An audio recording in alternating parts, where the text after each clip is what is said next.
Внутри этих тел, застывших во времени почти на 2000 летия, скрывался не просто археологический секрет.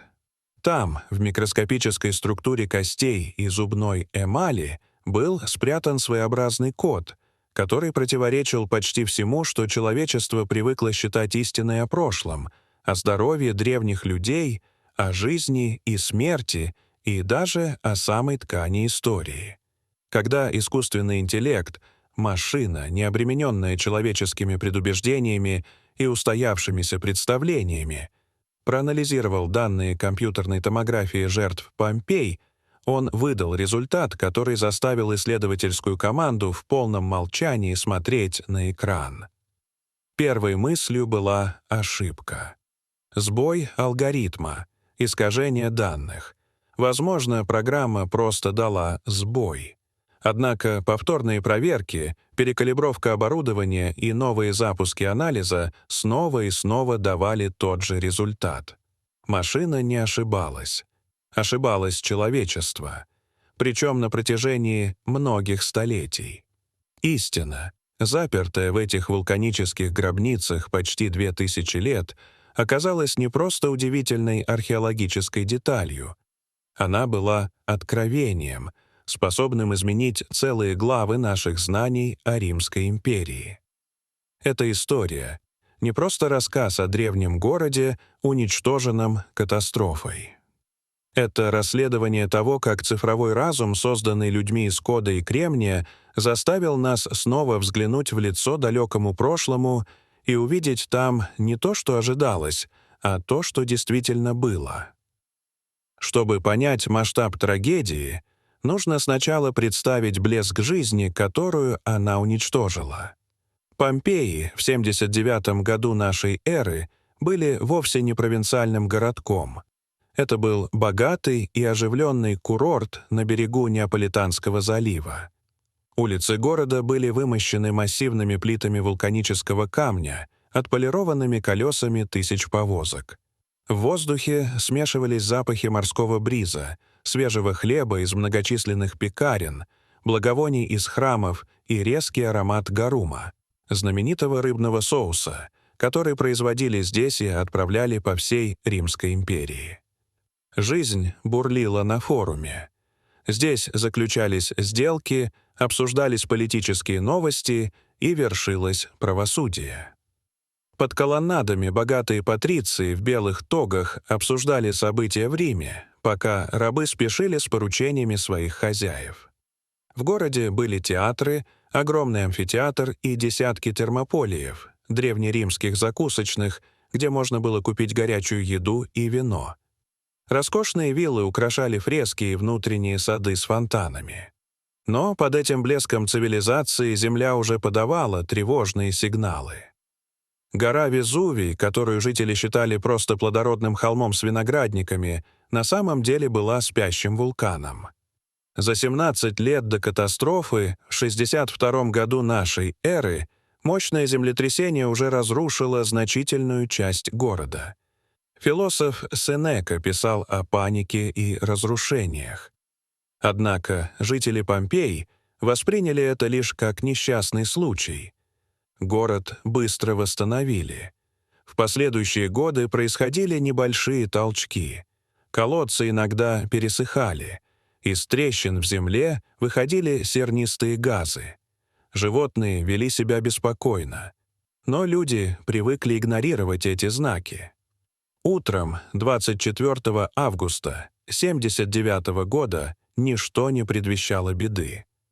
Около полудня над вершиной Везувия поднялось огромное облако необычной формы. Позже Плиний-младший опишет его как облако, похожее на средиземноморскую сосну.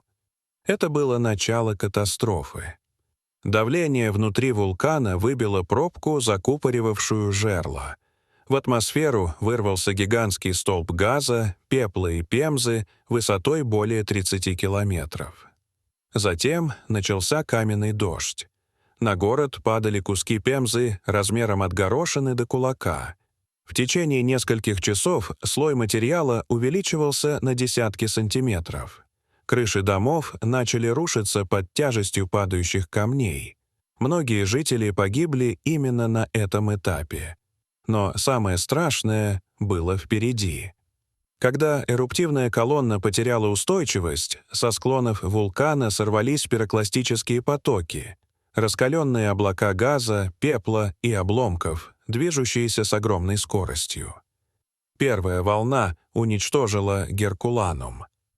Позднее, ранним утром следующего дня, одна из волн накрыла Помпеи.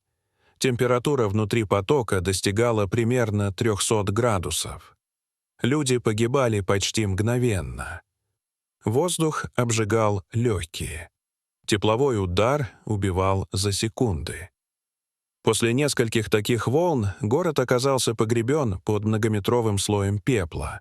Помпеи исчезли. На долгие 17 веков их существование превратилось почти в легенду. Но именно пепел, уничтоживший город, стал причиной его удивительной сохранности. Вокруг тел погибших образовались плотные оболочки. Со временем мягкие ткани разложились, оставив пустоты. В XIX веке археолог Джузеппе Фиорелли понял, что эти полости можно заполнить гипсом. Когда гипс застывал и внешний слой пепла снимали, появлялись точные слепки людей в момент их гибели. Эти фигуры стали символом Помпей. Однако более 100 лет они рассказывали лишь половину своей истории. Мы видели позы, но не знали, что скрывается внутри. Лишь с появлением компьютерной томографии ученые получили возможность заглянуть внутрь гипсовых слепков. Первые попытки были неудачными. Плотность гипса и костей почти совпадала. Изображения получались размытыми. Все изменилось, когда к анализу подключили искусственный интеллект. Нейросети обучили на тысячах медицинских сканов человеческих скелетов.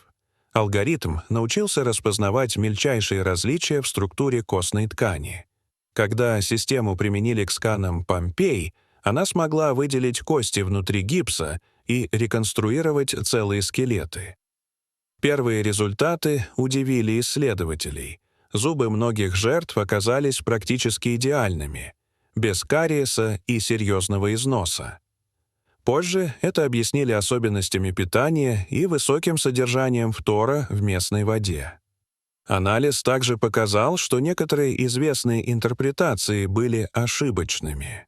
Например, знаменитые две девы, обнимающиеся перед смертью, оказались двумя молодыми мужчинами. Некоторые фигуры, считавшиеся пожилыми людьми, на самом деле принадлежали подросткам. Технология позволила увидеть травмы, которые ранее были незаметны. Переломы, удары, следы разрушений. Это показало, что многие жители погибали не спокойно под пеплом, а в хаосе разрушений, падающих обломков и смертельного жара пирокластических потоков. Таким образом, современные технологии не просто добавили новые детали к известной истории. Они заставили заново пересмотреть наше представление о жизни и гибели жителей Помпей. Машина показала, насколько наши прежние интерпретации были неполными. И это открытие заставляет задуматься о более широком вопросе. Сколько еще исторических истин на самом деле являются лишь удобными предположениями, ожидающими своего момента, когда новая технология сможет раскрыть настоящую правду. Дорогие зрители, что вы думаете об этой истории? Расскажите, пожалуйста, в комментариях. А если вам понравилось это видео, то ставьте лайк и подписывайтесь на наш канал. До свидания.